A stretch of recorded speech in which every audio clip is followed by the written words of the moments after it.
আমি আসলে অবভিয়াসলি আমি আপু, অবশ্যই আমি আপু, আপুর মতো দেখাচ্ছে, তাহলে আমি অবশ্যই তো আপু, এটা তো কিন্তু আমার আপুর পাশাপাশি আমার যে একটা নাম আছে, যে আমি হিজড়া নামে যেটা পরিচয়, কারণ একটা মানুষকে পরিচয় দিতে হলে সে পুরুষ হিসাবে পরিচয় দেয়, একটা নারী একটা না, সে নারী বিদায় নারীর পরিচয় দেয় যে আমি নারী। আজকে আমি হিজড়া বলে আমার পরিচয়টা কিন্তু আমার হিজড়া হিসাবে দিতে হবে, আমি হিজড়া কিন্তু আমি মানুষ, আমি আল্লাহর বান্দা, নবীর উম্মত। আচ্ছা, আমরা জানি আপনি অনেক সুন্দর করে গান গান, অল্প করে যদি একটা লাইন আমাদেরকে একটু শোনান, দর্শক আসলে শুনতে চায়। একটু আপনার মতন করে গানটা আসলে কিভাবে শুরু করা হয়েছিল অল্প করে বলে তারপর আপনার একটা পছন্দের গান শুনবেন। এবং চলচ্চিত্রের অনেকেই অভিনয় যারা করে, অভিনয় শিল্পী অনেকেই আপনার খুব পছন্দ, এই বিষয়ে একটু অল্প করে বলবেন।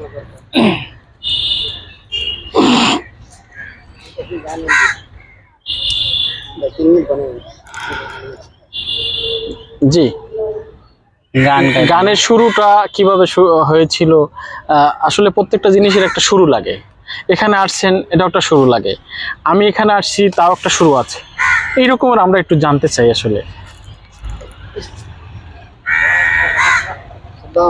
আমি একটা আমার যেহেতু গান বলছেন, আমি আসলে সাংস্কৃতিক মনা, আমি সাংস্কৃতিক খুব পছন্দ করি, আমি টিকটক করি, আমি ভিডিও করি, এটা আমার বরাবরই শখ। কিন্তু আসলে আমার ভিডিওগুলি বেশি একটা ভাইরাল হয় না, কারণ ভাইরাল এই জন্য হয় না, মানুষ আমাকে ভালোবাসে না। যদি মানুষ আমাকে ভালোবাসতো তো অবশ্যই আমাকে আমার ভিডিওগুলি লাইক ফলো দিত, আমার পাশে থাকতো, আমাকে ভালোবাসতো। তো যারা করতেছে অবভিয়াসলি তারা আমাকে ভালোবেসে আমাকে লাইক ফলো দেয়, কমেন্ট করে, আমার পাশে থাকে। তবে হয়তো আমি 100% ভালোবাসার আশা করি, কিন্তু আমি 100% পাই না। তো তারপরে আমি যেহেতু গান গাই, হয়তো আমি গানের শিল্পী না, কিন্তু আমার এক সময় গান গাওয়ার স্বপ্ন ছিল, আর সিঙ্গার হওয়ার একটা স্বপ্ন ছিল, কিন্তু ওরকম কোনো সুযোগ আমার হয় নাই। তারপরে আমি একটা গান গাই আমার পছন্দ অনুসারে, সবসময় তো গানের মনে থাকে না, আর গান গাওয়ার মুভমেন্টও থাকে না। তারপর আপনি যেহেতু বলছেন আমি বলছি।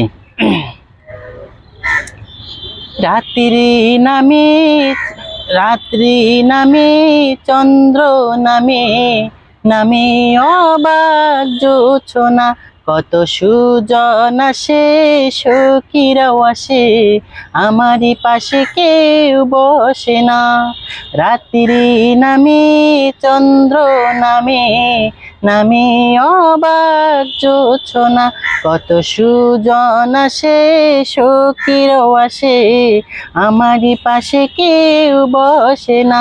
আমি ঘুমের ঘরে জাগাই কাহারে, ঘুমের ঘরে জাগাই কাহারে, সে তো আমারে বোঝে না, আমারই পাশে কেউ বসে না।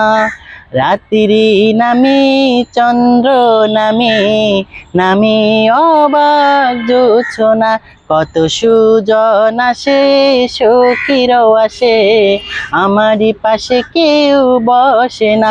আমি ঘুমের ঘরে জাগাই কাহারে, সে তো আমারে বোঝে না, আমারই পাশে কেউ বসে না। এ দুটি নয়নে কান্দনে কান্দনে, নামে জলের ঢেউ দুঃখ প্লাবনে, এ দুটি নয়নে কান্দনে কান্দনে, নামে জলের ঢেউ দুঃখ প্লাবনে, ঘুমের ঘরে জাগাই কারে, সে তো আমারে বোঝে না, আমারই পাশে কেউ বসে না। রাত্রি নামে চন্দ্র নামে, নামে অবাক জোছনা, কত সুজন আসে সখীরাও আসে, আমারই পাশে কেউ বসে না। আমি ঘুমের ঘরে জাগাই কারে, সে তো আমারে বোঝে না, আমারই পাশে কেউ বসে না।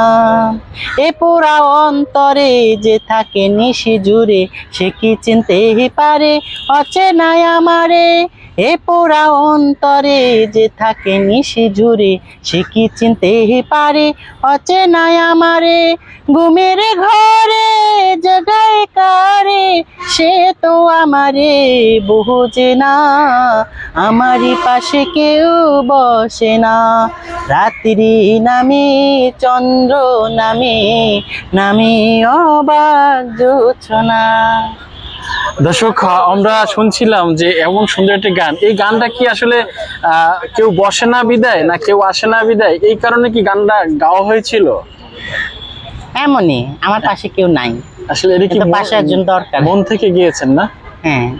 আচ্ছা, এই মুহূর্তে অনেকেই দেখছে, তাদের উদ্দেশ্যে আপনার কি বলার আছে, অল্প করে মেসেজ দিবেন। যারা দেখছে তাদের উদ্দেশ্যে একটাই বলার, আমি একজন হিজড়া আপু, আমাকে ভালোবাসবেন, আমার পাশে থাকবেন, সবসময় আমাকে সাপোর্ট করবেন। এবং আমার যে উদ্দেশ্য আজকে কথাগুলি বলা, আমি আপনাদের কাছে দোয়া কামনা করি, আপনারা দোয়া করবেন যেন আমার একটা চাকরি হয়, দেশে একটা কর্মের ব্যবস্থা হয়, আমি যেন কর্ম করি, আমার জীবন চালাতে পারি, হাত পেতে নয়। সবাই আমার জন্য দোয়া করবেন এবং আপনাদের সবার জন্য আমি দোয়া করি। আপনারা যারা যে অবস্থানে আছেন, আল্লাহ আপনাদের সবার মনের আশা পূরণ করুক। এক কথায় আপনারা ভালো থাকেন।